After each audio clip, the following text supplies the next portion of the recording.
One of the biggest trends right now on YouTube is doing videos on the dangers of stupidity, usually citing the works of Dietrich Bonhoeffer and Carlo Cipolla, giving kind of a bullet point presentation of how they define stupidity and why it was dangerous.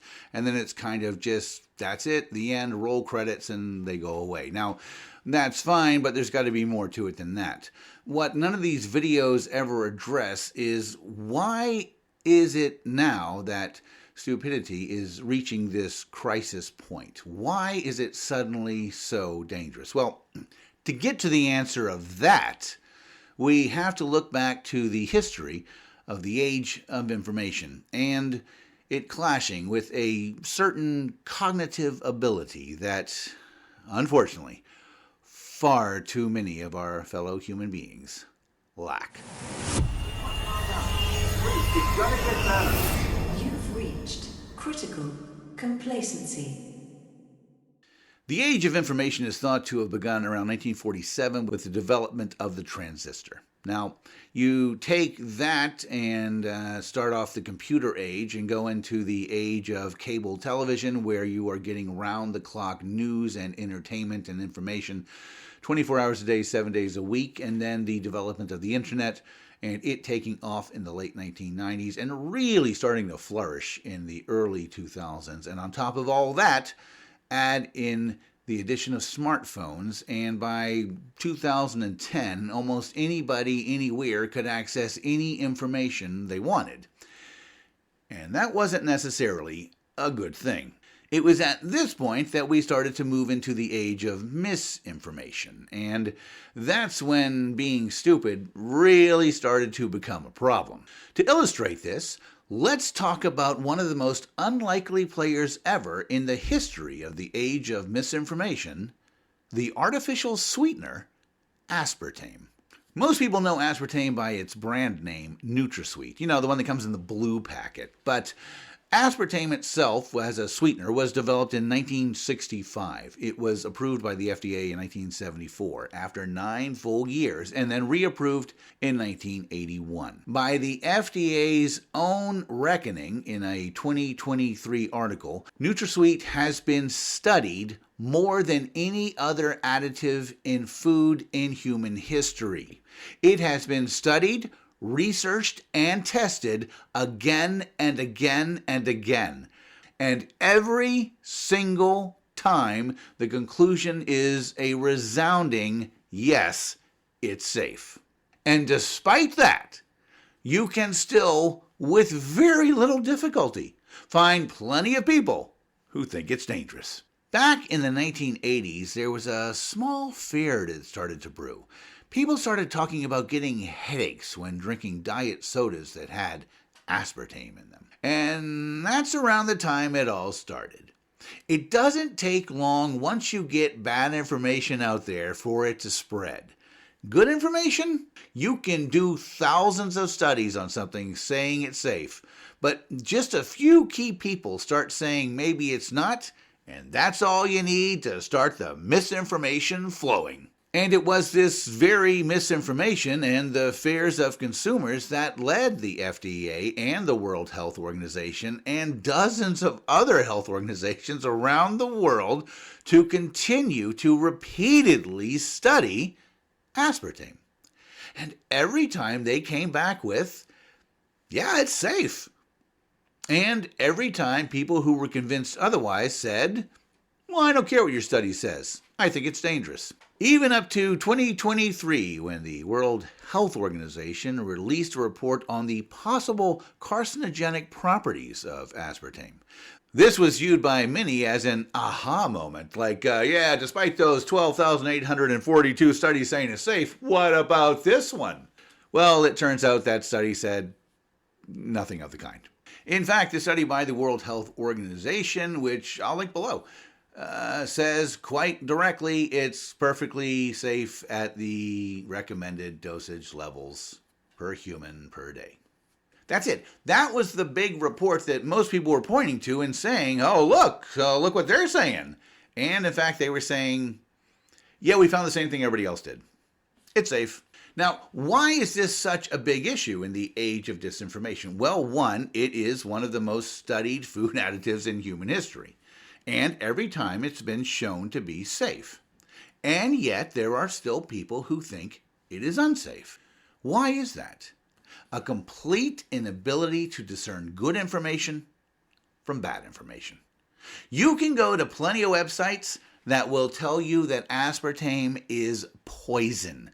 Go ahead, you'll be able to find them. You can find some crazy naturopath site or someone who thinks that anything that's been cooked is bad for you. You can find plenty of disreputable, bad faith sources saying that aspartame is poisonous and carcinogenic and dangerous. But none of it is based on any accurate findings or any good information. And anybody with a basic sense of discernment between good and bad information would know this. They'd say, well, this one guy from this small town in New Mexico is telling me that it's poison, but these 8,562 food and drug organizations that tested it are saying it's safe. Now, most people with a brain in their head or any level of basic human intelligence are going to be like, okay, I'm going to go with the guys who say it's safe. But there are many of us, unfortunately, who are going to be like, I don't know, this guy Fred seems to be onto something. But it's not just the information. It's a complete lacking in the ability to discern your own information as well from being good or bad. In other words, the law of large numbers. Now, if you don't know about the law of large numbers, basically it is this. The average of results from a large number of independent and random results will converge to a true value. Basically, you take enough information from enough different and varied sources, and you can extract what the overall truth or value of that information is. In other words, aspartame has been used in soft drinks, instant breakfast, breath mints, cereals, sugar-free chewing gum, cocoa mixes, frozen desserts, gelatin desserts, juices, laxatives, chewable vitamin supplements, milks, drinks, pharmaceutical drugs, supplements, shake mixes, tabletop sweeteners, teas, instant coffees, topping mixes, wine coolers, yogurt. If you just take candy, gum, and sodas since 1981, when it was reapproved, you will come up with a number in the trillions of how many times it has been consumed by humans on the planet Earth. After all, you're talking about over 40 years. 40 years and thousands of products. You are talking about hundreds of billions to trillions of consumptions in that time. The law of large numbers tells us pretty plainly, if aspartame was bad for you, half the human population would have died. If aspartame was bad for you, you wouldn't need a study at this point to figure that out. It has been consumed so much, so often, by so many people, that if it were dangerous, trust me, you'd know. You would not need to cite a single research study to prove your point. You could simply point out the window and say, look at all the dead people in the street. So when combined with the valid information, when combined with the studies, when combined with the tests and the research, and then just the laws of large numbers of common sense, if you still come to the conclusion that aspartame is bad for you, you're stupid. There's simply no way around it. At that point, you have to concede you're stupid. I once got into it with someone on Twitter for about 3 minutes before I just walked away from it. Aaron Carroll had published a piece about how artificial sweeteners were completely safe.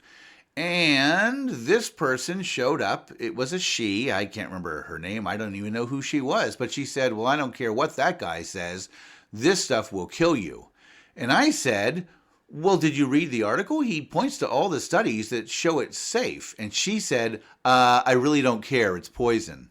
And then I just walked away from the conversation. I mean, you're not going to convince someone that is that completely lacking in the ability to discern good information from bad information. You're not going to do it. And that is the crisis of stupidity we are in now. The prevalence of bad information that is out there that is believed to be good information by a large number of people is absolutely and utterly alarming. It is stunning how much obviously, demonstrably, and objectively bad information is believed to be good information by millions upon millions of people in almost every nation on earth. The crisis of stupidity is coming to a head because stupid people who cannot discern good information from bad information suddenly have all the information that they want at their fingertips. And that is a problem for all of us. Now, obviously, people thinking that aspartame is poison isn't going to change the world in any major way. It's not going to have any major negative impact. However, it does have an impact, and quite a bizarre and startling one. Anyone who's familiar with capitalism knows that companies like to make money. Just kind of what they like to do. Corporations like to make money. And in that respect, diet drinks from Coke and Pepsi have made tons of money. Diet Coke and Coke Zero are almost as popular as the actual Coke that's out there. They are extremely popular as low-calorie drinks. But people who are freaked out about aspartame have had a dramatic impact on one industry, the candy industry. They've had an impact to the point where candy makers, like Hershey's, not only don't use aspartame in making their sugar-free candy, but they use erythritol and sorbitol, two sweeteners that have actually been proven to cause gastrointestinal distress instead.